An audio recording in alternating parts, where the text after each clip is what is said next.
¿Qué es lo que yo tengo que hacer cuando tengo un instrumento? En este caso, en el laboratorio se tienen instrumentos analógicos y de característica de hierro móvil. Ustedes vieron en la teoría, vamos a hacer un pequeño repaso del funcionamiento del hierro móvil. El hierro móvil trabajaba, recuerdan, a través de una repulsión entre dos placas de hierro ante la presencia de un campo magnético y movía un indicador, una aguja, o podría ser de característica de émbolo, donde la bobina, al generar el campo magnético, atraía un material de hierro, una figura geométrica determinada que se llama émbolo, y también generaba el movimiento de la aguja indicadora. El instrumento analógico tiene una escala, va a tener una escala con divisiones, esa escala va a tener un espejo. Recuerden que el espejo sobre la escala era para permitirnos reducir o mitigar lo que es el error de apreciación, es decir, el error de lectura de la persona que está realizando la lectura de la medición, de modo tal que el indicador no genere ninguna sombra o ninguna duplicación de lo que es la aguja al realizar la lectura. Eso es importante cuando hacemos el ensayo. Siempre lo comento en el ensayo. Tengan en cuenta que cómo se paran frente al instrumento, cómo lo leen, de qué forma están realizando la lectura, va a depender mucho de que esa medición sea válida. Si yo me pongo de costado y miro el instrumento de costado y no estoy perpendicular, obviamente no estoy bien ubicado, y lo que yo mida, por más que mida, lo voy a estar haciendo con error. Entonces, eso siempre yo se lo digo en el trabajo práctico a los que van a hacer la lectura de los instrumentos. Los instrumentos a contrastar son instrumentos de hierro móvil, como les comenté, y pueden trabajar en corriente continua y en corriente alterna. A diferencia, recuerdan ustedes, del de bobina móvil, que podía trabajar solo en corriente continua.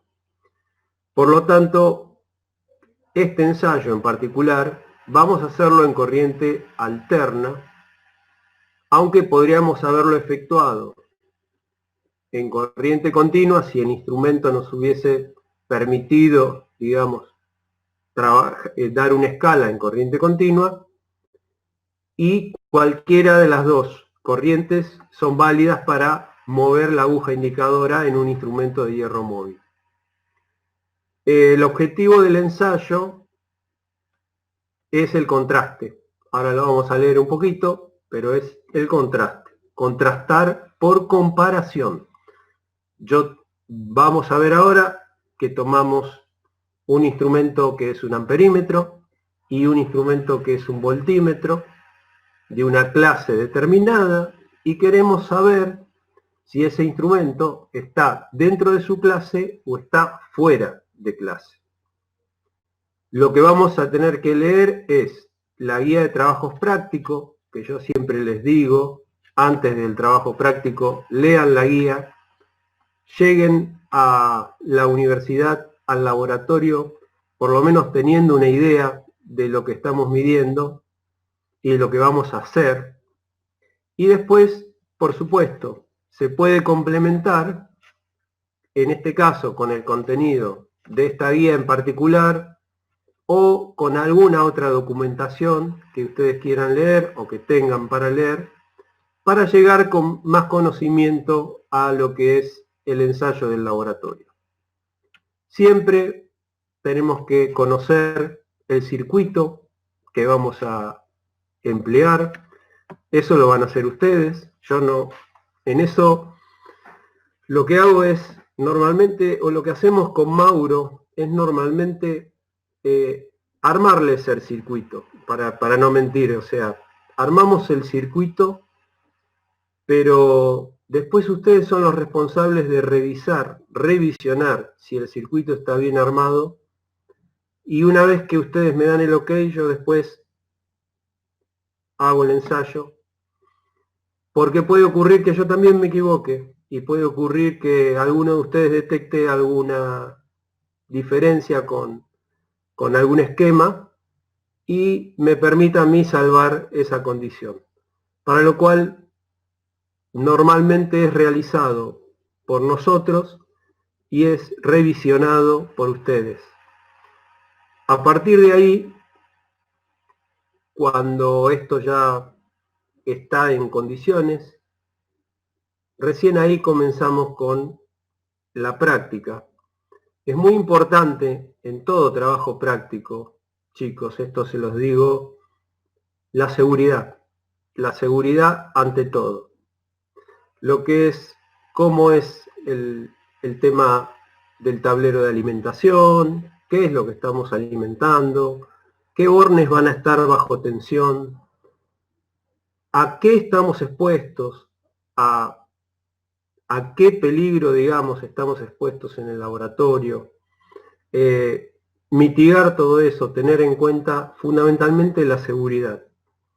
Por eso, a través de los circuitos que vamos a utilizar, nos vamos a ir dando cuenta qué precauciones vamos a tener que tomar.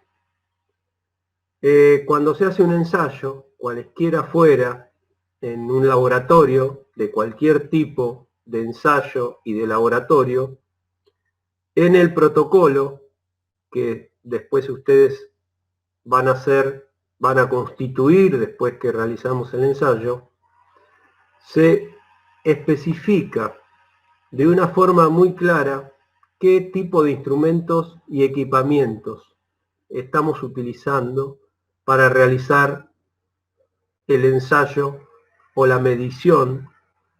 ¿Para qué? Para que quede asentado en el protocolo con qué se hizo la práctica. Si mañana viene alguien y quiere tener conocimiento de qué instrumentos utilizamos y qué equipamiento, no tiene más que agarrar esa guía de trabajo práctico completa, leerla y ya tener en conocimiento qué es lo que se utilizó en su momento. Hay un procedimiento, como lo digo acá, que justamente es cómo se va desarrollando el trabajo práctico, cómo se procede, qué es lo que hacemos. Va a haber valores medidos, que son las lecturas que se van a tomar, y van a ser también calculadas algunas lecturas, algunos valores, en función de las lecturas medidas. A raíz de todo esto va a aparecer una tabla, y depende de qué trabajo práctico, en este caso van a aparecer las gráficas de corrección y lo que ustedes vieron en la teoría como quebrada de calibración del instrumento. La quebrada de calibración del instrumento, después ya lo vamos a ver, pero era fundamentalmente tener en conocimiento qué error está dando ese instrumento, si es que lo da, por supuesto lo va a dar, normalmente no se logra contrastar un instrumento y que el instrumento esté perfectamente, sí dentro de su clase, por supuesto, obviamente que dentro de su clase, pero no en toda su escala va a tener error, digamos, igual a su clase o cero. Ahora lo vamos a ver, siempre hay algún punto donde tiene un poquito más error que otro, pero mientras que esté dentro de su clase no hay ningún tipo de problema. Y finalmente las conclusiones, ¿no? Lo que concluye es decir, bueno, a ver, ¿qué me pasó en el laboratorio? Bueno, me pasó tal cosa. ¿Por qué? Porque realmente cuando energicé el autotransformador, la termomagnética asociada al circuito de alimentación se actuaba permanentemente. Esa es una conclusión del ensayo, por ejemplo. O cuando tuve que hacer algún contraste del instrumento, resulta que el instrumento que estaba contrastando no me permitía realizar el ensayo porque estaba totalmente deteriorado. Entonces lo tuve que reemplazar por otro.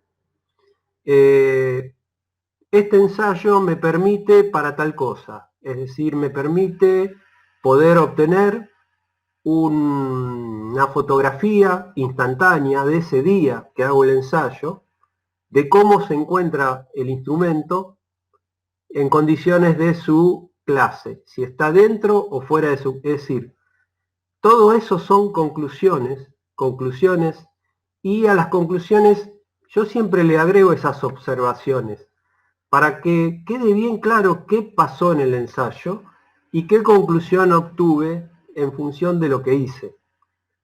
Ese es el punto de conclusión. El objetivo del ensayo que ustedes estarían haciendo, ustedes van a estar ahora, imagínense en la mesa de trabajo y van a tener dos instrumentos. Uno, un amperímetro y otro, un voltímetro. Los dos de hierro móvil. Y además vamos a traer del laboratorio dos instrumentos patrones que van a ser los que van a supervisar si estos dos instrumentos de contraste que vamos a contrastar están en clase o no. Y también van a ser de hierro móvil. Entonces, tenemos 4 instrumentos, 2 amperímetros y 2 voltímetros. La idea es saber si los dos instrumentos que vamos a contrastar están dentro de su clase. Siempre tengamos en cuenta lo que dice la guía, el contenido de esta guía, basarnos si conocemos o si disponemos de las normas que establecen las condiciones de realización de este ensayo. A veces las normativas pueden variar, una norma puede ser un poquito diferente de la otra, entonces en particular tenemos que definir bajo qué tipo de norma vamos a hacer el ensayo.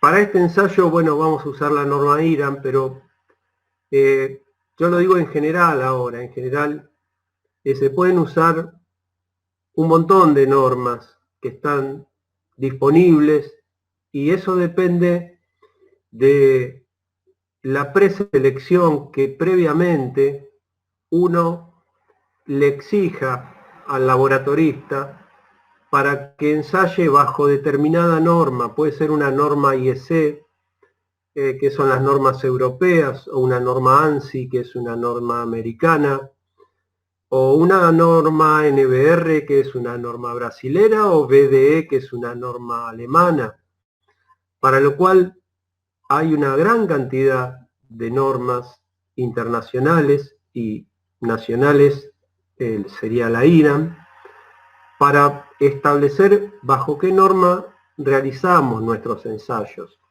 Eso es importante definirlos, porque nos va a dar algo de dónde agarrarnos en el caso de que el ensayo esté dando mal. Si va todo bien, a veces, bueno, se dan esas cuestiones de que salió todo bien, está todo 10 puntos, no se discute nada sobre la norma, pero en el caso de que haya algún problema, sí vamos a tener que agarrar lo que es lo que justifica el ensayo, que son las normas sobre las cuales estamos haciendo el ensayo en particular. Entonces, todos sabemos que un instrumento varía en el tiempo, su indicación, es inevitable. Como nosotros los seres humanos cambiamos en el tiempo, el instrumento también, con su uso, se va deteriorando, va cambiando, se va modificando. Si está instalado y tiene cortocircuitos en esa instalación, también va a estar exigido a esos esfuerzos electrodinámicos a esos esfuerzos térmicos, para lo cual el instrumento en el transcurso del tiempo va a ir teniendo problemáticas en las indicaciones de su lectura, por lo que para que nosotros tengamos con fiabilidad que ese instrumento se mantiene en su clase, ya habíamos visto lo que era la clase de un instrumento, que era el error absoluto, que se definía a fondo de escala con el alcance máximo.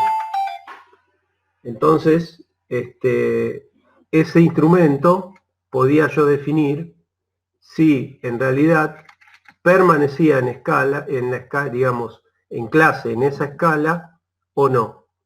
Es importante para nosotros hacer esa revisión por lo menos una vez al año, por lo menos, porque de esa manera yo puedo mantener,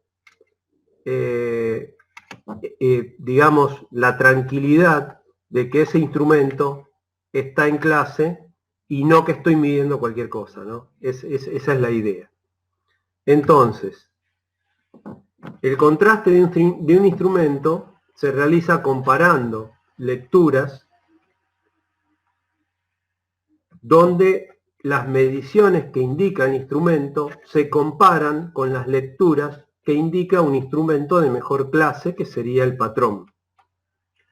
El instrumento patrón tiene que ser como mínimo 2 clases inferiores al instrumento contrastado. Es decir, que si yo voy a contrastar un instrumento de clase 1, no puedo agarrar un instrumento clase 0,5. Tengo que agarrar un instrumento de clase 0,2 porque me lo dice la norma. Y también tenemos que tener en cuenta que el instrumento patrón tiene que tener una certificación de su trazabilidad. ¿Qué significa esto? Significa que si yo le pido al laboratorista que me diga que el instrumento con el cual me va a controlar mi instrumento que voy a contrastar tenga también, por supuesto, su contraste realizado. Y no un contraste de hace 10 años, porque tampoco me sirve. O sea, tiene que tener un tiempo, por lo menos de un año, actualizado, para que yo pueda estar tranquilo que lo que me está ofreciendo para contrastar el instrumento está mejor que el instrumento, no que esté peor. Ese es el punto, digamos. Es saber también que cada instrumento patrón tiene que tener su certificación para que yo pueda estar tranquilo con lo que es el contraste del instrumento. Bien, el contraste se realiza en toda la escala generalmente. Nosotros a veces decimos que si en el laboratorio van a haber discrepancias, obviamente, porque el laboratorio, imagínense que no tenemos todas las condiciones prácticamente ideales, por lo tanto puede ocurrir que yo no tenga un instrumento clase 0,2, que es lo que me ocurre, por eso se los cuento, y tenga que tomar un instrumento clase 0,5 para contrastar un instrumento clase 1. Pero de todas maneras, queda claro en el trabajo práctico que estamos haciendo eso y nos excluimos, digamos, de lo que es la norma. ¿Por qué? Por limitaciones del laboratorio. Entonces eso también se aclara. Bien. Entonces, recuerden lo que era el hierro móvil, bobina fija. En este caso es un instrumento que ustedes ven acá, de repulsión. Tienen las 2 placas de hierro, por supuesto la bobina fija, donde va a circular la corriente, y obviamente estas 2 placas van a tener la repulsión cuando se genere el campo magnético y va a mover esta aguja indicadora. Después vieron el contenido, la amortiguación, en este caso a través de aire, el resorte antagónico, todo lo que es la parte de los bujes, todo lo que es la parte de estructura, de regulación. Eso lo vimos en la teoría, pero de todas maneras, hago un recordatorio de lo que es el hierro móvil y lo pongo acá en esta guía, donde hago acá, digamos, las aclaraciones de dónde está el cojinete, dónde está, digamos, la cámara amortiguadora, la aguja o indicador, el muelle, exacto, todo lo que dice, digamos, esta gráfica del instrumento de repulsión. Esto es repulsión. Bien, entonces, circuitos utilizados. Ok. Mauro, ¿hasta ahora voy bien? ¿Vos me escuchás bien? Se escucha perfecto, Claudio, 10 puntos. Bueno, porque realmente me siento como hablándole a la pantalla, pero de Sí, es raro, es raro. No, va bien, profe, va bien. Estamos acá, Me estamos acá. interesa el feedback de ustedes, chicos, también, que me paren, porque si no, es como que estás hablando a una pantalla de la computadora y entonces me dicen, profe, mire, cuando dijo eso, ¿por qué lo dijo? O tal cosa. Por favor, sin problema, adelante. Bueno, entonces, si... Yo tengo una consulta, profe. Sí, adelante, por favor. ¿Vamos a usar el TP que está mostrando como guía o va a ser usted ahí lo vamos a ver en una clase? Mira, yo entendí como que con lo que estaba explicando como que lo iba a hacer usted ahí en su casa y nosotros lo íbamos a ver por acá. Eso es lo que entendí.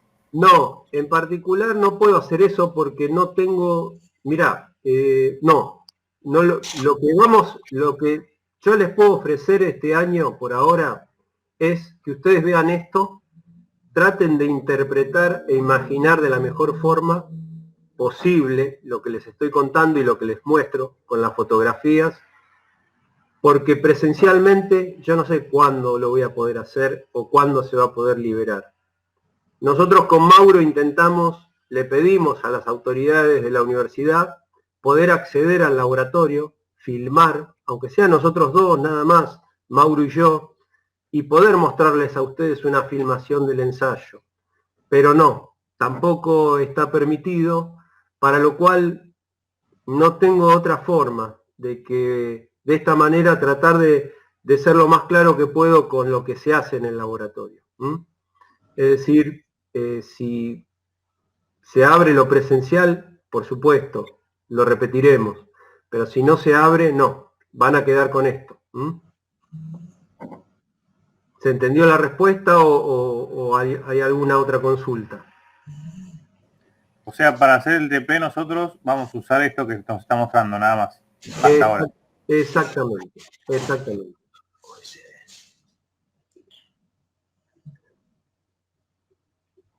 Por supuesto, vos tenés mi dirección de correo, a cual podés acceder las veces que quieras y me podés consultar las cosas que vos quieras. O sea, tenés la posibilidad de, por favor, utilícenla, no hay ningún problema, cualquier día, cualquier horario, o a Mauro o a mí, mire, profe, estaba leyendo el trabajo práctico y me surgió esta duda, o tal cosa o tal otra. Porque todos los trabajos prácticos que voy a explicar van a ser de esta forma, no tengo otra forma. Profe. Sí, adelante. Y después nos da los resultados que obtuvieron años pasados como para armar un informe. ¿O? Sí, en particular yo les voy a armar una tabla de valores, ahora lo van a ver, y en función de esa tabla de valores es lo que ustedes van a tener que realizar. Quizás les voy a hablar de una tabla, en el caso de contraste, que ya lo van a ver, donde ustedes van a tener que completar parte de la tabla, que serían los valores calculados, por ejemplo, pero no los valores medidos, porque eso ustedes no lo pudieron realizar presencialmente. Es decir, los condicionamientos que ustedes tienen, se los brindo yo a través de experiencias pasadas, ¿no? Ese es el punto. Muy bien. Y otra consulta. Sí. Yo, no podía ingresar porque no me estaba andando bien internet. Ingresé hace un ratito. No sé si tomó presentismo de... No tomé presentismo, no tomé presentismo, no, por ahora no. No soy un docente que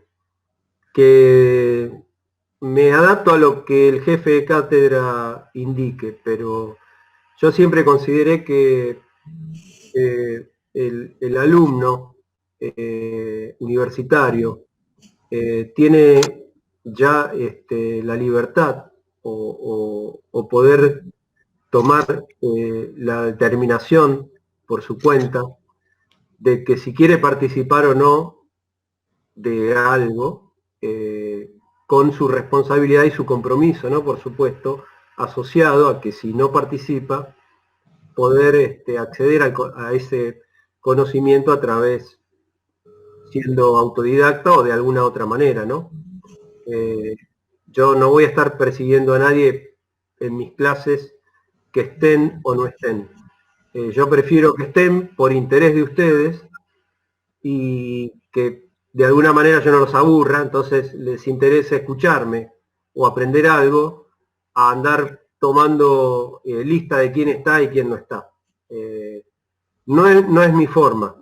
En particular, sí quiero que estén presentes en los laboratorios por una cuestión de que aprendan, no por una cuestión de que si faltan o no faltan.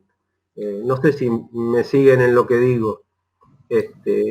Porque el día de mañana, si se encuentran con una situación de ensayo, de laboratorio, se van a acordar de que lo que pudieron desarrollar en la universidad es uno de los métodos, una de las maneras que pudieron ver ensayos. Entonces es importante que lo presenten. Pero no voy a tomar lista con relación a quién estuvo y quién no estuvo. Genial, profe, gracias. No, al contrario. Y men, no hay problema, por favor. No, bueno, continúo entonces. Yo que les contaba recién les contaba, voy a armar en una mesa de laboratorio, que es esta mesa de madera, que ustedes ya conocen porque ya han hecho otros ensayos, y voy a conectar los elementos que voy a utilizar y que después voy a describir, porque en algún lugar van a ver que describimos qué tipo de instrumentos estamos usando y equipamiento, pero en particular les digo que si ustedes ya están viendo esta gráfica, ya están viendo lo que estamos usando. Esto es un autotransformador, es decir, es un autotransformador que lo que hace es regular, me permite regular el valor de tensión con una entrada de 220 volts y una salida variable. Después vamos a ver alguna otra foto. Esta particularidad me da la posibilidad de que uno de ustedes va a estar acá manejando este cursor y el circuito, a partir de que yo entro este autotransformador en mi esquema de conexión, ya va a recibir tensión. La tensión que yo regule con este regulador. Una vez que yo empiezo el trabajo práctico, ustedes van a ver acá, ahora voy a volver a la foto, pero lo que les estoy contando es esto. Ese que les marqué es este variac. Este es el autotransformador. Recuerden que no es un transformador, sino es un autotrans. Esta es la salida variable y esta es la tensión que voy a aplicar a la entrada del bobinado. ¿Por qué pongo esta lámpara? Si ustedes ven acá, esta lámpara yo la considero como lo que se conoce como resistencia de preinserción cuando energizo una máquina que tiene un núcleo ferromagnético y que requiere de una corriente de inserción mucho mayor que la corriente nominal propia del autotransformador. Cuando ustedes energicen un transformador o un autotransformador, la corriente de inserción es variable, pero puede ocurrir que sea de varias veces la corriente nominal del autotransformador. Eso hace que, si no están bien ajustadas las protecciones aguas arriba, permanentemente nos esté actuando la llave termomagnética. Por lo tanto, en la inserción, en la energización del autotransformador. ¿Cómo? Hola. Hola chicos, hay alguien que está con el micrófono abierto, me parece. Hola. Hola. No, listo, Claudio, listo. Fue una equivocación, evidentemente. Bueno, continúo con la explicación, ¿no? Capaz que preguntaban algo, querían saber algo. Esta lámpara que ustedes ven acá es para eso. Es para que cuando yo energice el autotransformador, no genere un valor de pico de corriente que pueda afectar aguas arriba a alguna llave termomagnética y me saque fuera de servicio este equipo. Ya ha pasado muchas veces, por lo tanto, energizo con esta lámpara y después la anulo a través de esta llave, permitiendo que mi autotransformador tenga 220 volts de tensión nominal primaria para que funcione normalmente. Pero por eso lo agrego, por una cuestión de que en la inserción de estas máquinas con núcleo de hierro, normalmente se produce una corriente de inserción o de inrush bastante elevada. A la salida del autotransformador, vamos a encontrar que ustedes van a tener que conectar el amperímetro patrón y el amperímetro de contraste, los dos en serie, como se ve acá, y una resistencia variable que me va a permitir ajustar también el valor de corriente que va a circular. De esa manera es un ajuste más fino. Yo puedo regular a través de mi variac y también puedo regular a través de la resistencia la corriente que va a circular por el circuito armado para el contraste. Entonces, volviendo a la foto anterior, este es el autotransformador, esta es la lámpara, los dos instrumentos, este es el patrón, este es el instrumento de contraste, acá hay otro instrumento a contrastar, porque en este laboratorio que se hizo, se tomaron 2 amperímetros para contrastar, y la resistencia variable. Esta es una resistencia que tiene un cursor que me permite ir variándola y variando el valor para hacer una regulación fina de la corriente que circula en el circuito de contraste. Y después, como siempre, utilizamos un tester digital para realizar mediciones de tensión, para ver si tenemos bien la entrada, si tenemos bien la salida, en fin, para hacer algunas mediciones que requiere la previa de armar el circuito de ensayo. Y la llavecita que hace que ponga en corto o habilite la entrada de esta resistencia cuando energizo esta máquina. El circuito esquemáticamente es este y la fotografía que ustedes vieron se relaciona con cómo vamos a hacer el ensayo. Con relación a los voltímetros, normalmente lo que hacemos es armar 2 mesas. Una que contiene los voltímetros y otra que contiene los amperímetros, que es la anterior. En el caso de los voltímetros, el esquema es muy similar, salvo que obviamente se conectan en paralelo, pero similar con relación a lo que es el autotransformador, la resistencia que limita la corriente de inserción de esta máquina y la llave de corte. Es decir, que lo que ustedes van a tener que armar es este esquema en particular, donde tenemos el autotransformador y los voltímetros, tanto patrón como de contraste, conectados en forma paralela. es la misma entrada que para el circuito de corriente y la salida, ya ven, obviamente, que difiere por el tipo de instrumento que estoy contrastando. Llevado al dibujo, a la foto, el autotransformador, la regulación a través del autotrafo, el voltímetro patrón y el voltímetro a contrastar. Obvio que ya lo conozco, que este es el patrón y este es el de contraste, porque ya lo sé que este, ustedes desde ahí no lo pueden ver, pero este es el de menor clase y este es el de mayor clase. Y el multímetro o el tester que siempre utilizamos para cualquier necesidad de tener que hacer las mediciones de tensión. Bien, con eso se van a encontrar en el laboratorio.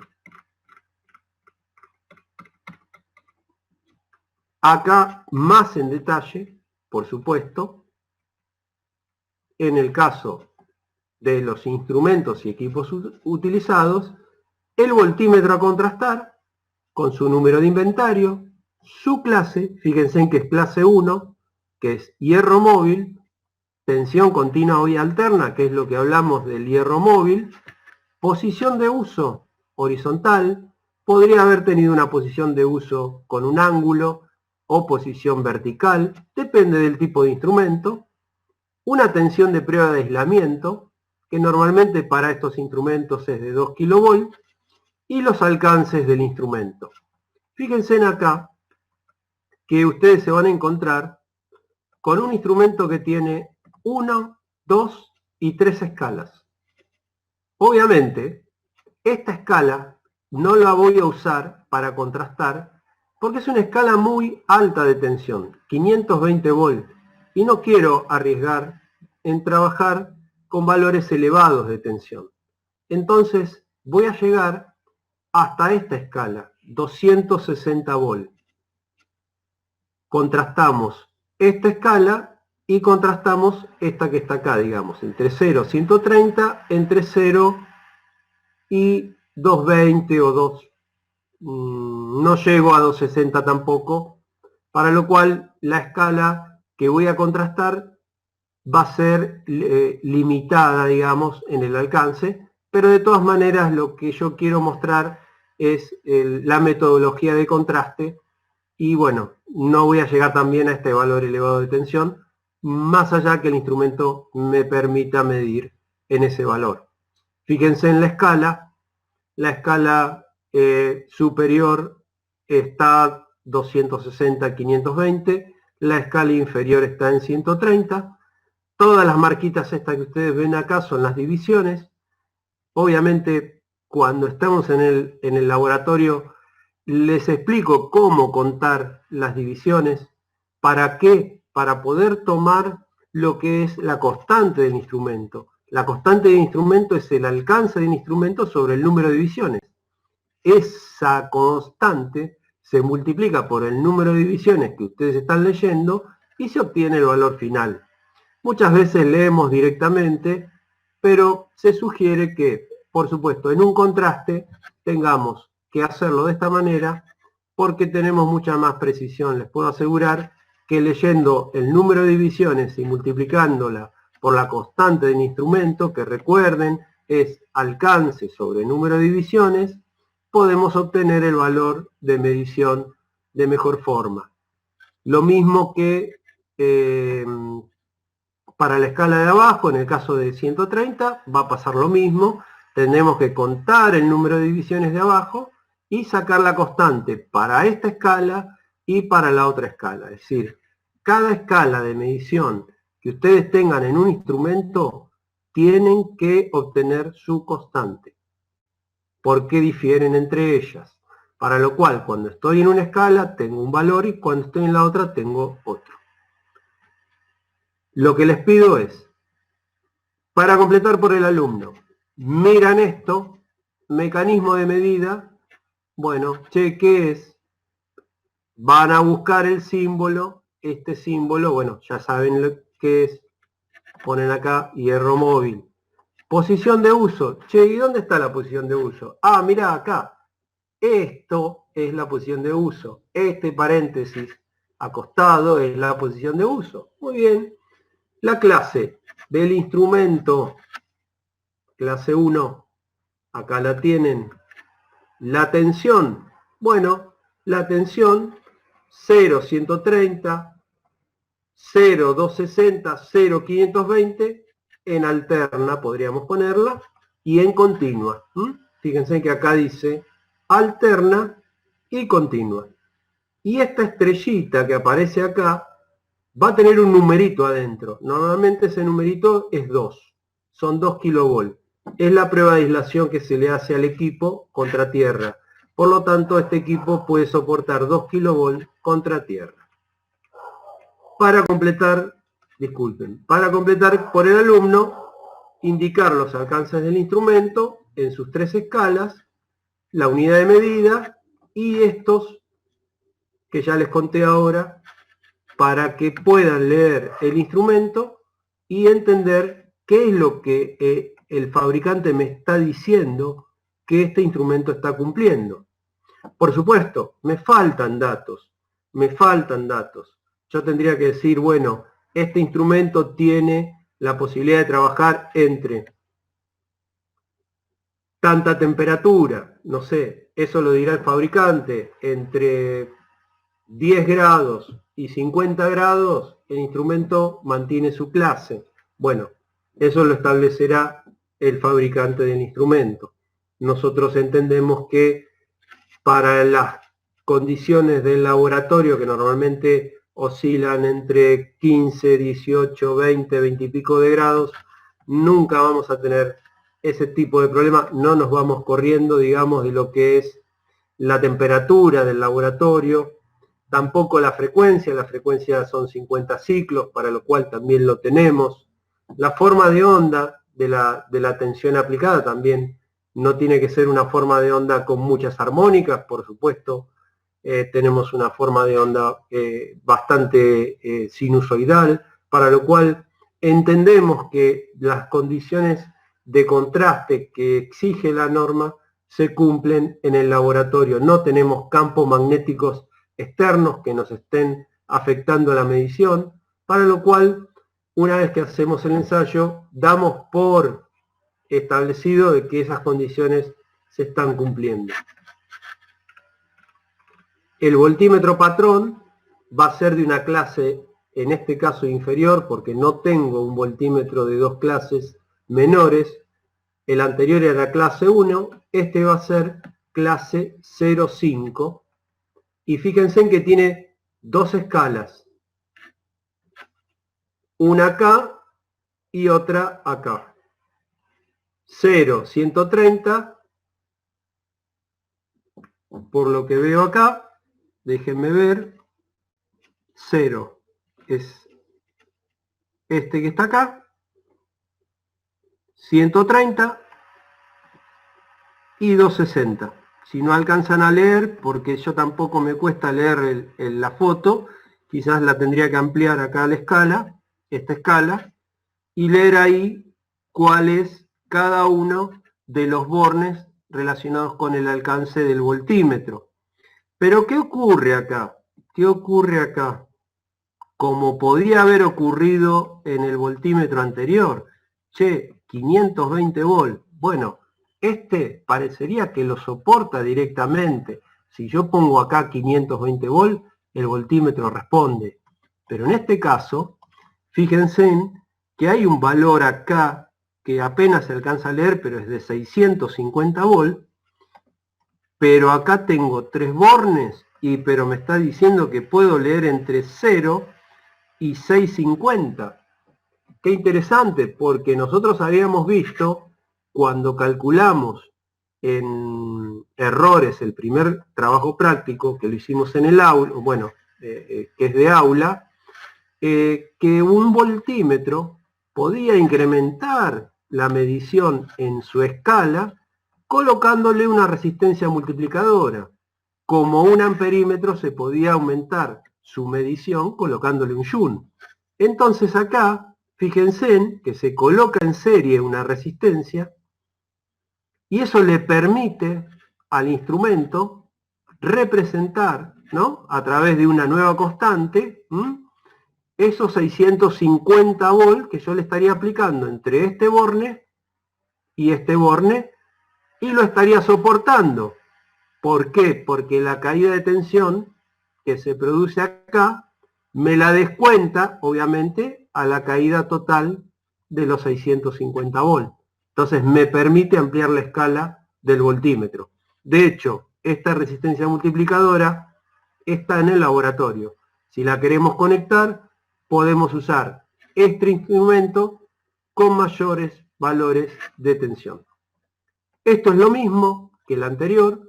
Van a tener que leer acá para qué se usa alterna continua, hierro móvil, posición horizontal, 2 kV de tensión de prueba de aislamiento, y eso es lo que me está dando la lectura. Y esto que está acá, que ustedes ven acá, que no sé si se alcanzará mucho a leer, pero muchos instrumentos además nos indican el valor de resistencia interna de cada escala. Esa resistencia interna varía en el instrumento de acuerdo a la escala que yo utilice. Entonces acá me está diciendo, bueno, en una escala tenés tantos ohm de resistencia interna, en la otra tenés tantos ohm. Ya el fabricante me lo dice en el instrumento. En algunos no y en otros sí. Dependerá del fabricante del instrumento. Hecha esa introducción, pasamos de los voltímetros al amperímetro. Lo mismo nos pasa acá. Amperímetro por contrastar, C1 le puse, número de inventario. Tenemos también un amperímetro de 2 escalas, 0 a 1, 0 a 0,2, es decir, que fíjense en 200 mA, corrientes muy bajas. Y lo mismo, ¿qué tipo de instrumento tenemos acá? Eso me lo van a decir ustedes después. Y un amperímetro patrón. Clase 0,5, no clase 0,2. Esta es clase 1, tendría que haber tenido un 0,2. Tengo un 0,5. Pero bueno, me sirvió para hacer el ensayo y poder transmitir cómo se hace el contraste de dos instrumentos. Lo mismo les pido, complementar datos visualizando el instrumento, lo que les explico ahora, corriente alterna continua. En este caso, fíjense en que este amperímetro, más allá de que sea hierro móvil, porque en algún lugar lo dice que es hierro móvil, lo que pasa que acá no se ve en la foto, está más metido, más adentro, más acá. Este es de alterna nada más, no lo usa en continua. Si no me lo tendría que indicar. Miren, este también se puede usar para corriente continua. Cuando les pongo tipo de escala, escala con espejo, porque hay otros que no traen espejo. En general, siempre vamos a encontrar instrumentos con espejo. Pero el tipo de escala es con espejo. Bien, el símbolo de hierro móvil para que ustedes vayan practicando, vayan familiarizándose un poquito con todo eso. La resistencia variable, ya habíamos visto que la habíamos conectado en el circuito amperométrico. Y el autotransformador que tenemos acá, que acá tenemos la salida del autotransformador. Bien, lo que normalmente comentamos o podemos ver, bueno, muy bien, yo tengo 4 bornes, tengo 2 color negro, 2 color rojo, y recuerdan cómo era el autotransformador, ¿no? Había un borne común, fíjense acá, un borne común, que es este que está acá, y después una salida variable, obviamente, que es este cursor que está acá, que lo voy cambiando con la regulación, voy cambiando espiras acá y obteniendo una salida de tensión determinada. Pero este borne común, si me voy para abajo, a veces me es difícil decir, bueno, che, ¿cuál es el borne común acá? Porque en definitiva, no sé si esta marca en particular es borne común. Eso como curiosidad, ¿no? Yo sé que acá hay una entrada, listo, la entrada la tengo y la salida la tengo.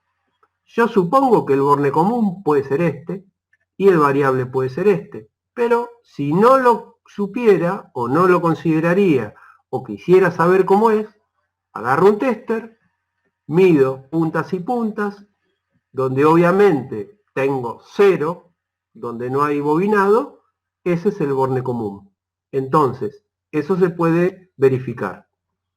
Una vez que tenemos esto conectado, si eso es una verificación, no hace falta hacerla, porque ya la salida de tensión sabemos que es variable y la vamos a medir previamente al ensayo, para lo cual vamos a estar tranquilos. Simplemente es para determinar el borne común. El procedimiento, ¿dónde tenemos que medir? Esto es importante. Tenemos que medir en el instrumento a contrastar y en el instrumento patrón. Las escalas van a ser similares una con otra, obviamente, para poder medir lo que estoy contrastando y lo voy a comparar con algo que es del instrumento patrón. Y lo que voy a hacer es lo siguiente. Defino una cantidad de puntos de la escala para medir previamente y ese valor que yo estoy definiendo, supónganle entre 0 y 1 ampere, ¿no? Bueno, a ver, entre 0 y 1 ampere. Vamos a ir a la tabla. Ya vamos a ir a la tabla, vamos a adelantarlo un poquito, pero después volvemos. 0, 1 ampere. Bien, tengo mi instrumento, 0, 1 ampere. Primero, ¿qué tengo que hacer? Y yo definí, verificar 6 puntos de la escala. Bien, muy bien.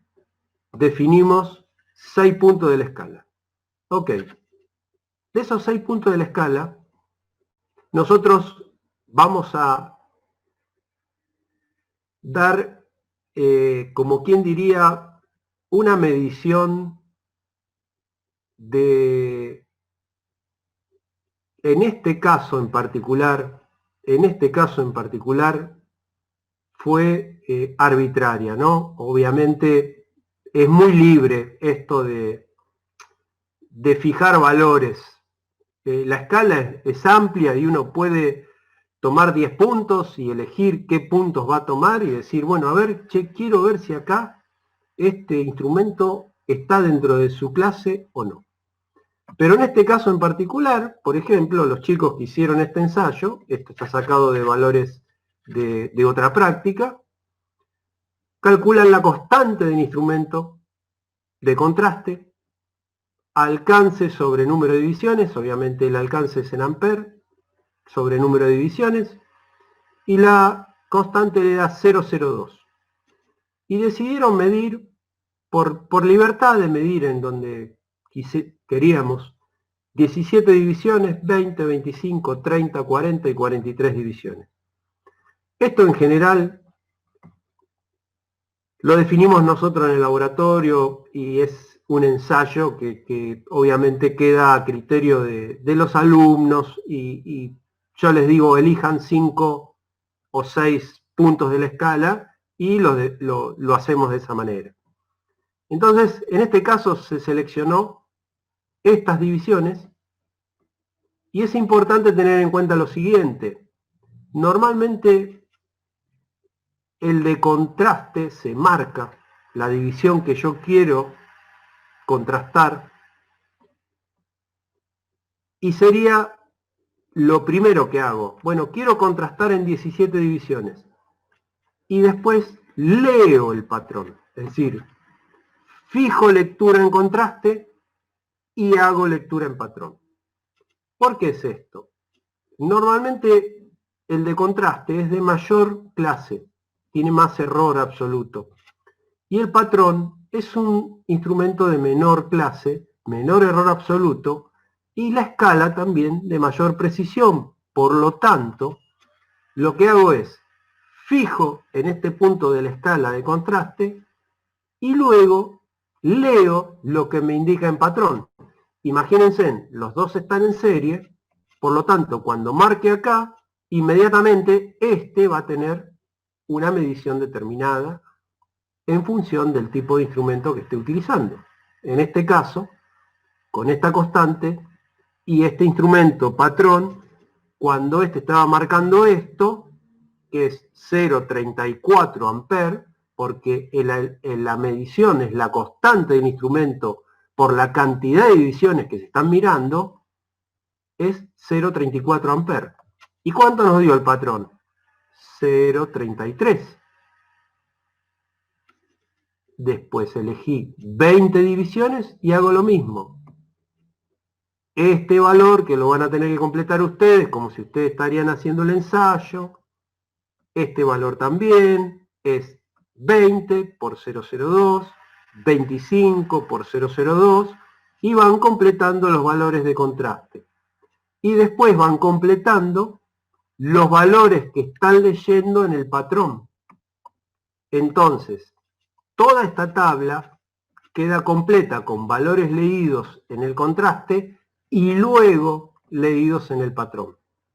Y finalmente, ahora vamos a ver, se establece una diferencia entre la corriente del contraste y la corriente del patrón que va a dar un valor determinado, que ese valor determinado tiene que ser menor o igual a algo. Ahora lo vamos a ver, y ahí vamos a definir si entra dentro de su clase o no.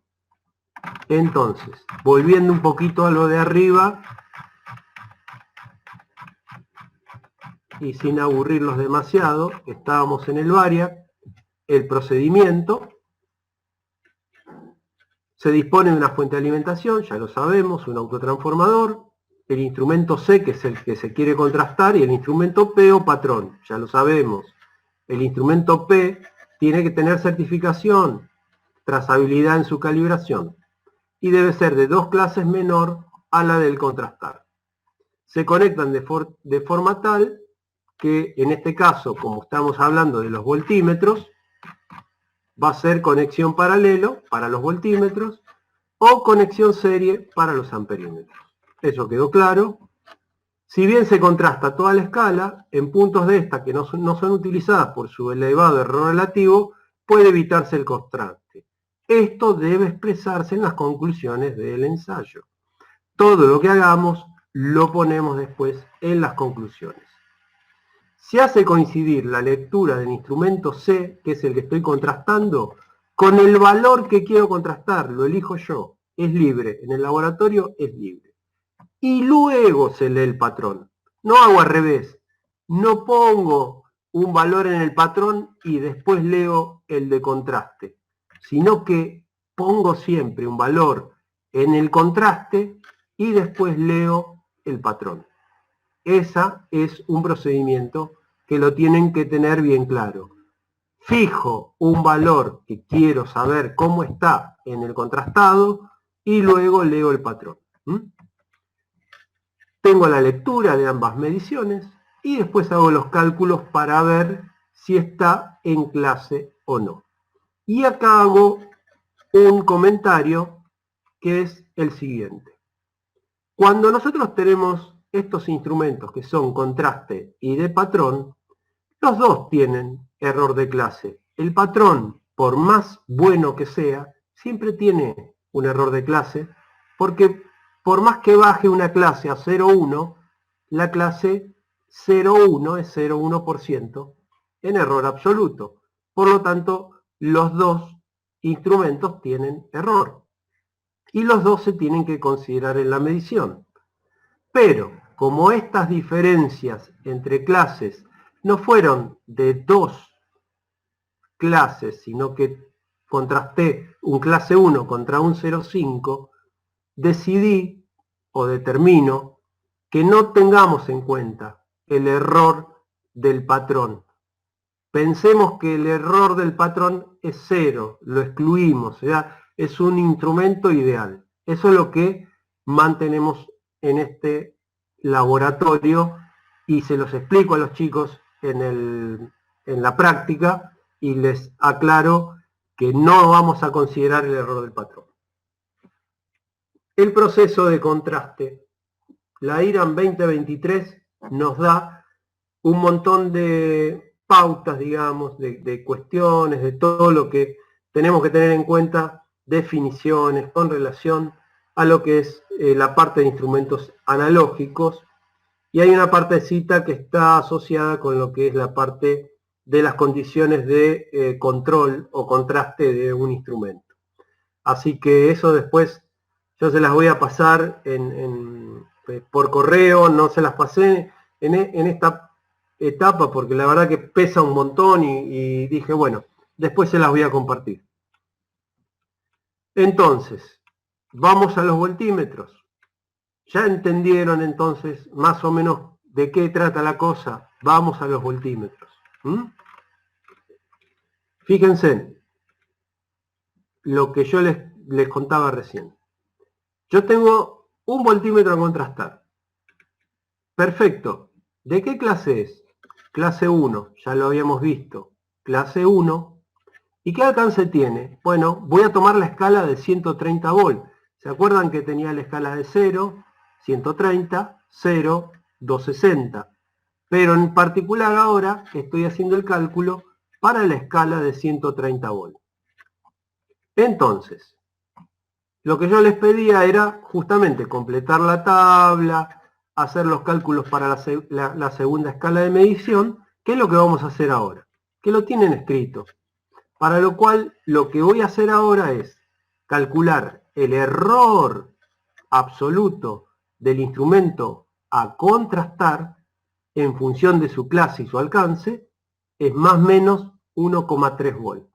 Es decir, que ese instrumento va de lo que mide más o menos 1,3 volt.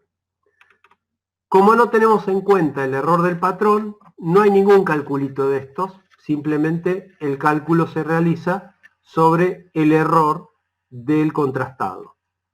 En la práctica, en la otra guía, está el ejemplo del error del patrón que se va a sumar a este error para hacer el cálculo. Pero en este caso, como lo despreciamos, vamos a tener en cuenta que el instrumento, cuando lo contraste, tiene que tener un error en valor absoluto de este orden.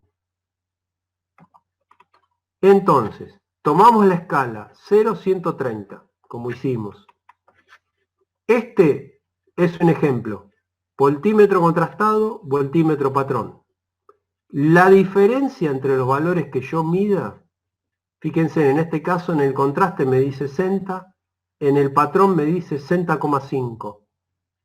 Tiene que ser menor o igual a este valor que está acá. Es decir, si yo me di 60 y el valor verdadero, porque en realidad el valor verdadero de la medición está considerándose que lo dice el patrón.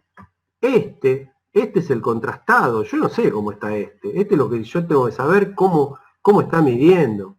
Entonces yo tengo que tener la confianza de que este patrón es el que me va a dar el valor verdadero. Que sabemos que el valor verdadero no es un valor que exista, pero es el valor que nosotros consideramos como dato referencial para hacer la comparación. 60,5 me está dando el patrón. ¿La diferencia de cuánto es? Menos 0,5 volt. Por lo tanto, esa diferencia ¿es mayor o igual a 1,3? No, es menor. Es decir, menos 0,5 está dentro de menos 1,3. Por lo tanto, yo digo que este punto de la escala está el instrumento dentro de su clase. Si supónganle que acá el valor hubiese sido 70 en lugar de ser 60,5. ¿Qué diferencia hubiese tenido? Menos 10 volt. Menos 10 volt estaría superando este valor absoluto, por lo tanto estaría diciendo, che, en este punto de la escala, el instrumento está hecho pelota, porque realmente, si yo estoy midiendo el patrón 70 volt y el instrumento me da 60, está muy fuera de su clase. Entonces, este cálculo que ustedes ven acá es el control que yo le voy haciendo punto a punto al instrumento a contrastar para saber si está dentro de su clase o no. Y lo vemos acá. En esta tabla, para esta escala del instrumento, lectura de contraste, lectura patrón y la diferencia. Si esta diferencia no supera en esta escala 1.3, verifica su clase. Si la supera, no verifica en ese punto de la escala. Imagínense en que puede haber instrumentos que tengan valores dentro de clase en una parte de la escala y en otra no. Entonces, lo que yo les voy a pedir es, en función de lo que les expliqué, completar esta tablita, ya tienen todos los datos, y después trazar lo que sí vieron en teoría también, que es la quebrada de calibración y la de corrección. ¿Qué significa esto? Esto significa lo siguiente. Si ustedes ven esta gráfica es representativa de esto que está acá. Nada más ni nada menos. Entonces, yo agarro y digo, en B voy a poner valores medidos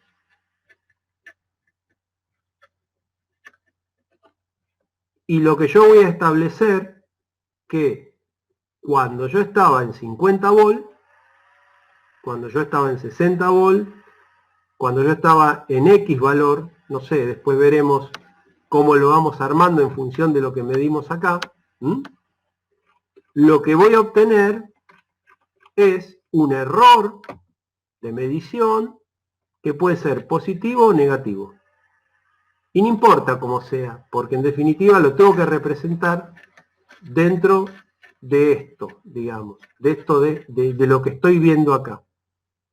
Entonces, la idea sería de que armen ustedes una gráfica, ¿sí?, con los valores que medimos y las diferencias, las cuestiones de decir, bueno, a ver, en 0,130, cuando medí 60 volt, porque este es el contrastado, obtuve menos 0,5 volt, ¿no?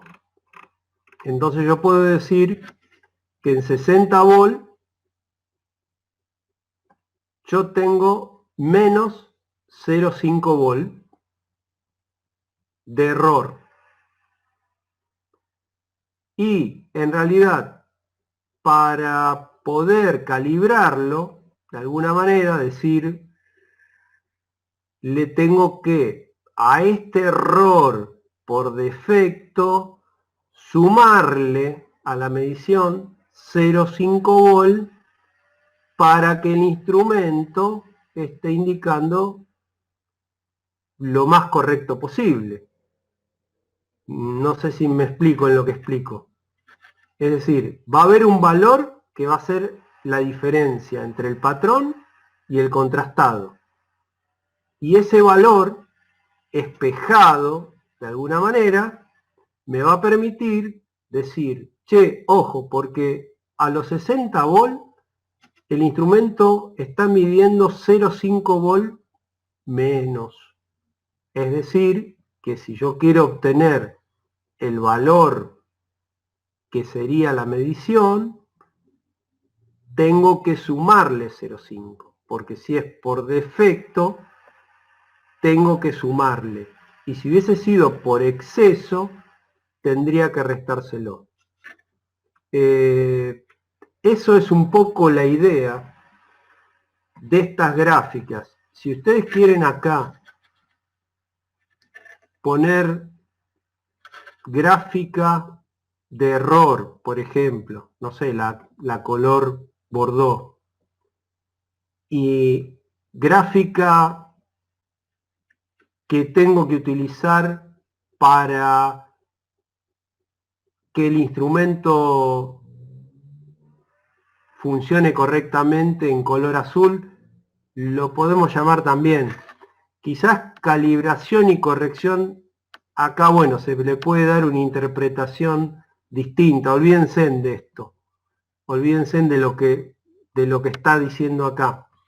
Yo lo que pensaría como decir, esta gráfica la abordó, por decirlo de alguna manera, es la que es representativa de lo que está midiendo el instrumento a contrastar y sus errores absolutos. Y después, con otra gráfica espejada, lo que hago es compensar ese error. ¿Para qué? Para que el día de mañana el que agarre ese instrumento y tenga pegada una gráfica de estas, sepa que cuando está en 60 midiendo, el instrumento tiene un 0,5 de vol que le va a tener que sumar para obtener la medición correcta. Ese es el objetivo de estas gráficas de calibración-corrección, para que uno pueda, antes de reparar el instrumento en el caso de que se vaya de clase, o teniendo el instrumento dentro de su clase, conociendo los errores que el instrumento está midiendo en cada punto de la escala. Eso nos ayuda a mejorar la medición. Y si no lo hacemos, o sea, podemos suponer de que el instrumento está bien y estamos cometiendo un error. Por lo menos la garantía no existe. Yo siempre digo, no existe, porque yo puedo calibrar el instrumento o hacer el contraste hoy, como lo estamos haciendo ahora, suponiendo que estamos en el laboratorio, y terminamos el ensayo y yo se lo entregué al pañolero y resulta que el pañolero, no sé, lo apoyó, lo golpeó, se le cayó y yo lo tengo que usar la semana que viene. ¿Y cómo sé si eso no se deterioró o no? Todo es cuestión de confianza, ¿no? Evidentemente, más allá de que yo diga, ya lo contrasté, entonces este instrumento va a estar bien, es una cuestión de tener confianza en lo que dice y en el tratamiento que le doy. Así que bueno, lo que yo, para resumir, con el amperímetro hacemos lo mismo, calculamos el error absoluto, sabemos que este es el valor que en cualquier punto de la escala no tiene que ser superior la diferencia entre el contrastado y el patrón. En este ejemplo del instrumento a contrastar, es un instrumento que está con clase 1 y alcance 1 amper, por lo tanto su error absoluto es más o menos 0,01, y lo que hacemos es, medimos 0,34 en el contrastado, 0,33 en el patrón, la diferencia es 0,01, es menor o igual a este error, está dentro de lo que es la clase del instrumento. Si esta diferencia hubiese sido superior a este valor, obviamente ese punto de la escala estaría fuera de clase. Lo mismo hacemos acá, completen estos valores, verifiquen si está en clase o no, y después las conclusiones asociadas. Bueno, acá les explico qué quiero que me cuenten, bueno, en función de lo que estamos viendo, qué piensan, bueno, expresar cuestiones relacionadas con lo que ustedes vayan viendo en esta explicación del trabajo práctico. Así que digamos, por este lado, yo creo que ya está. Perdonen, ahora voy a volver a compartir con todos vosotros cómo funciona. Ya que lo más extendido, lo que más podemos ver en este tipo de instrumentos analógicos son los que funcionan con la bobina móvil. Pues bien, en este caso es un instrumento de hierro móvil, de émbolo de hierro. Se conoce así por el mecanismo que vamos a ver en este vídeo. ¿Queréis saber? Bueno, más allá de lo que dice este hombre, este español, está muy bien, es un instrumento antiguo, es un instrumento que tuvo un problema y que en particular es un instrumento de hierro móvil, de lo que yo les decía, de émbolo. Esta piecita se llama émbolo, no es de repulsión, ahora van a ver un poquito más, y trabaja en corriente continua y en corriente alterna. Más, comenzamos.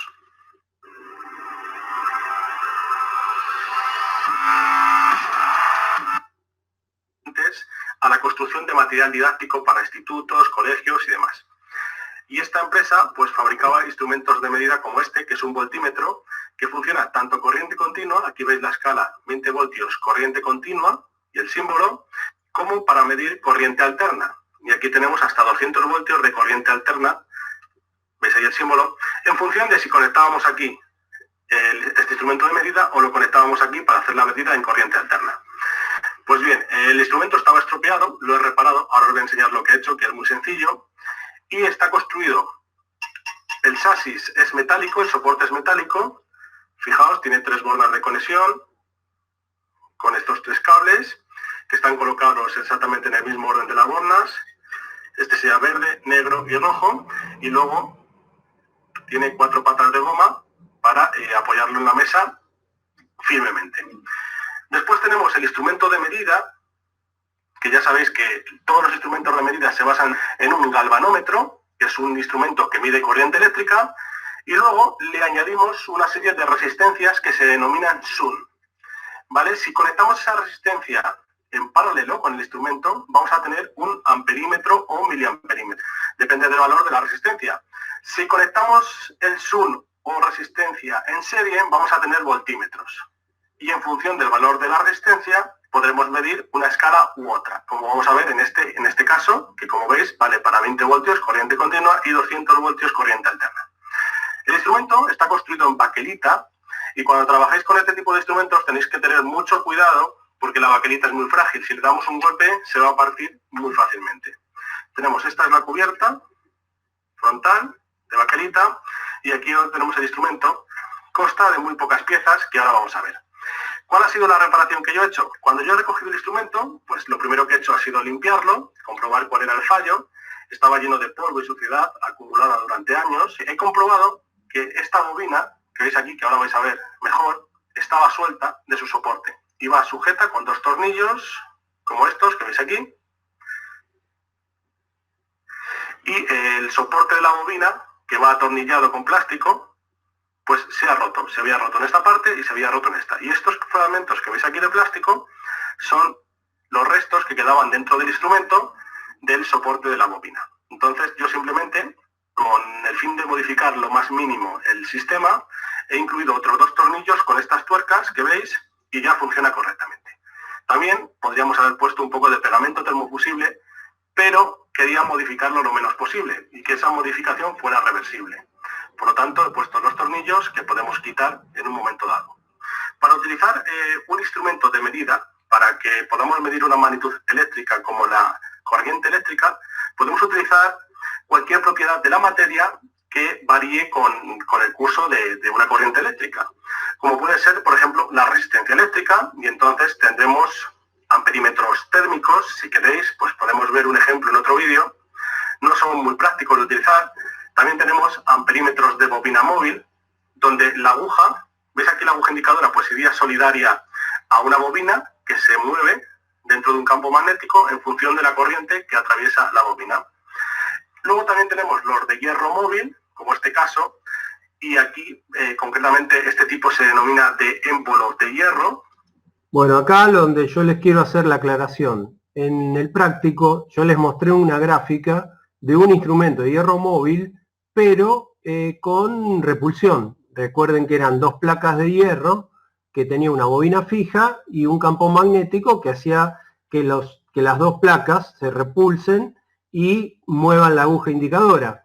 Ahora, este modelo, digamos, de hierro móvil es justamente, es un émbolo, que también lo van a ver en la teoría o en algún libro, es decir, es parte de la fabricación de instrumentos de hierro móvil, donde también está la bobina fija, que es esta que está acá, y esta pieza que ustedes ven acá en el papel, está representada en el video como el émbolo, que a su vez tiene, fíjense, en la indicación, digamos, la aguja indicadora, asociada al émbolo, y el resorte lo que hace es después posicionar de nuevo la aguja a 0, ustedes ya después lo van a ver, pero cuando se genera el campo magnético, esta pieza magnética es atraída, y obviamente en función de la corriente que circula y del campo magnético generado, esta pieza magnética de hierro va a entrar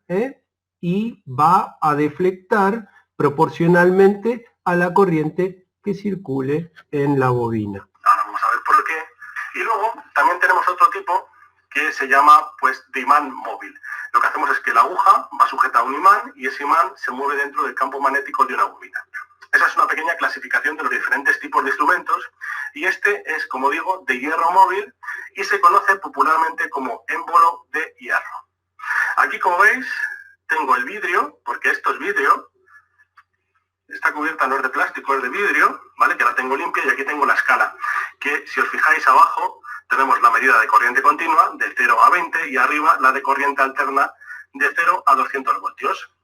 Y aquí el símbolo tanto de alterna como de continua. Y bien, ¿cómo funciona este instrumento? Pues vamos a ver que aquí tenemos las bornas de conexión que se corresponden con las que hemos visto. Esta sería la roja, negra y verde para corriente alterna. Y de estas bornas salen dos cables muy finos, bueno, dos cables, realmente es hilo de cobre esmaltado, como veis, muy fino, ¿vale? Que se enrolla aquí en esta bobina de plástico. Esta bobina por el interior está hueca. Fijaos cómo cuando acerco el destornillador la punta está imantada y con ese campo magnético, aunque sea muy débil del destornillador, ya provoco el movimiento de la aguja. ¿Veis? Incluso si lo acerco más, lo acabo atrayendo y sube. Bien, pues este es el funcionamiento del dispositivo. La corriente atraviesa la bobina, ya sabéis que la bobina crea un campo magnético y ese campo magnético lo que hace es atraer este hierro o este émbolo de hierro que voy a tocar yo con el destornillador ahora, ¿veis? Y este es el movimiento que hace. Cuando aquí tenemos una intensidad de corriente muy elevada, produce un campo magnético mucho mayor, tenemos más atracción de este émbolo de hierro. Fijaos cómo sale por la parte superior de la bobina. Cuando la corriente es muy débil, se crea un campo magnético muy pequeño, entonces la atracción es menor y la aguja se desplaza menos. ¿Veis que la aguja indicadora gira solidariamente con el émbolo de hierro? Y por eso se le denomina instrumento de hierro móvil.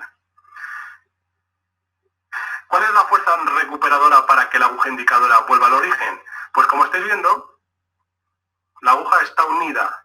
Aquí tenemos un eje con el émbolo de hierro y aquí tenemos un pequeño muelle que es el que ejerce una fuerza que hace que la aguja vuelva al inicio. Cuando yo desplazo, bien con el destornillador o bien mediante un campo magnético en la aguja, el émbolo de hierro y por tanto la aguja, como veis, el muelle se estira y luego tiene una fuerza recuperadora que hace que la aguja vuelva a su posición inicial. Bien, ¿y cómo hacemos entonces para variar la escala? Porque en estos dos, este es el rojo, este es el negro, medimos hasta 20 voltios de corriente continua. Pero si conectamos este y este, podemos medir hasta 200 voltios de corriente alterna. Os he dicho que en los voltímetros, como es este caso, lo que se hace es se instala una resistencia en serie, en este caso. Esa resistencia la tenemos aquí atrás. Fijaos, también es una resistencia muy antigua. Tiene aquí una entrada, como veis, y aquí la otra. ¿Qué hacemos entonces cuando conectamos el instrumento en la escala de 200 voltios en corriente alterna? Estamos conectando este, que es el terminal negro, el que hemos visto negro, común, tierra, o 0 voltios, y conectamos este otro que era el verde, 200 voltios de corriente alterna. Este lleva asociada en serie la resistencia, ¿veis? Viene por aquí, este es el terminal de la resistencia, sale por aquí, recorre la resistencia y entra por aquí, donde estoy señalando con el destornillador. Entra por aquí y va al terminal donde ya tenemos el cable que va a la bobina, el hilo esmaltado, que va a la bobina. Pero previamente ha pasado por la resistencia y en la resistencia ya se ha disipado parte de la energía y por tanto podemos medir 200 voltios en la escala de corriente alterna y 20 en la escala de corriente continua. Bien, para enseñaros cómo funciona voy a utilizar este pequeño transformador o adaptador de red que tiene, nos puede entregar 3 voltios, 4,5, 6, 7,5. Entonces vamos a empezar por 6 voltios. Recordar que es un instrumento que en corriente continua, como es el caso, puede medir hasta 20 voltios. Y de momento lo dejo aquí. Tengo aquí 2 pinzas de cocodrilo, positiva, que vamos a conectar en el positivo, que era este. Quiero que veáis la desviación de la aguja. Bien, ya tenemos aquí corriente. Entonces, cojo la negra y fijaos en la aguja indicadora. ¿Veis cómo se desplaza? Voy a acercarme para que se pueda ver mejor. ¿Veis cómo se desplaza cuando yo toco el borne y hay una corriente circulando? Se desplaza proporcionalmente al valor del voltaje, de la tensión. Para verlo mejor, voy a insertar de nuevo la escala. La escala simplemente va sujeta aquí con 2 tornillos en esas posiciones. Bien, fijaos, ahí está en 0, toco y se desplaza hasta 6. ¿Veis cómo se desplaza el hierro en el interior? Eso es lo más interesante, que la bobina con el campo magnético atrae el émbolo de hierro, el émbolo sube y desplaza la aguja para proporcionar la medida. Fijaos. Bien, voy a volver a montarlo, que es muy sencillo. Ponemos la escala, ponemos aquí 2 tornillos, estos 2 tornillos. Con estos soportes son para que la aguja no exceda a ciertos límites, son topes realmente, que ahora vais a ver colocados. Y luego estas tuercas que veis aquí son para hacer las conexiones eléctricas en los bornes por la parte de atrás. No tiene mayor complejidad. Bien, fijaos, ya he puesto estos 2 tornillos. Estos son los topes de la aguja, como veis, apoya aquí, ahí queda perfectamente en el 0, y luego este otro me queda por colocarlo. Tengo conectada la pequeña fuente de alimentación, 12 voltios, y fijaos ahora cómo hemos ganado precisión, nos marca 12,5 aproximadamente, que es lo que realmente nos está entregando este adaptador. ¿Veis? 12,5. Y la aguja vuelve a 0 perfectamente. Bien, para terminar el montaje voy a colocar el vidrio que tengo aquí. Encima colocamos esta parte a presión y con 2 tornillos lo voy a colocar en el soporte. Coloco las conexiones eléctricas y ya está de nuevo funcionando. ¿Veis? Ya está colocado con los 2 tornillos en el soporte y hemos conectado los cables por la parte de atrás. Exactamente en el mismo orden, hemos colocado las tuercas, aquí tenemos la resistencia, todo funciona perfectamente. Conecto la pinza roja, 3 voltios, vemos que apenas se desplaza, 4,5, veis que la aguja ya se ha desplazado, pasamos a 6 voltios, perfecto, a continuación 7,5, veis cómo se va desplazando de forma proporcional a la tensión que tenemos, 9 voltios, estupendo, la lectura como veis es correcta y ahí ya pasaríamos a 12 voltios, que en este caso produce un poco más, 12,5 me parece aproximadamente y casi nos marca 13. Bueno, creo que por hoy me parece